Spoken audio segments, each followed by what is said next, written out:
Paul says in Romans chapter 1, verses 26 to 27, he's talking about homosexuality in terms of homosexual sex being a practical manifestation of the inward posture of sin, rejecting the authority of God. So this idea that human beings, instead of worshiping the Creator, they begin to worship the creation, and as part of that idolatry, that manifests itself in sexual sin, specifically homosexuality. So he says in Romans 1, verse 26, "For this reason God gave them to dishonorable passions.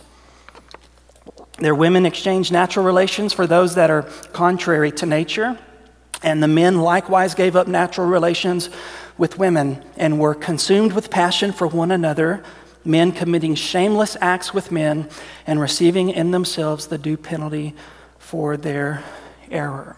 So Paul says part of this manifestation of idolatry, when human beings reject God as creator, when they say to themselves, I want to be my own God, I want to define what's right and wrong, I want to be the one who determines what reality is supposed to be according to my preferences, one of the practical manifestations of that is this sexual deviancy where men will have sex with men and women have sex with women. And Paul says of that kind of homosexual sex that it's unnatural. To which somebody says, well, it sure feels natural. In fact, when I've spoken with a homosexual friend about this, he says, everything about me as an individual, it feels unnatural when I try to force myself to like the opposite sex. What feels natural for me is to be attracted towards the same sex. And so how can Paul say that it's unnatural when it feels natural? And that's a good question. But just because something feels natural doesn't therefore make it right. There's a lot of things that feel natural that are not right to do. It feels natural for me, and don't stone me here, ladies, but this is every man in the room. It feels natural to be attracted to other women, even women who are not my spouse.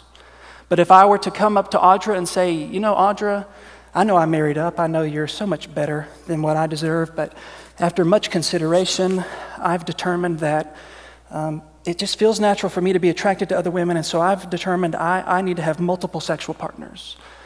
Then my wife would say to me, well, I've got to do what feels natural to me, and that is to smack you upside the head with a 2x4 and knock you into next week. Now, I don't say that to say that those two things are the same. They're not the same, but all I'm saying is that just because something feels natural doesn't therefore make it true. There are many things that feel natural that are not therefore correct. It feels natural for your child to beat up their brother, but that doesn't make it right. If you were to just cave into your sexual desires, they will lead you away from the will of God every single time. Your sexual desires, gay or straight, will lead you away from the will of God every single time. Because according to Romans 1, something is incredibly wrong with our sexual desires, and it manifests itself specifically in many cases through homosexual sex.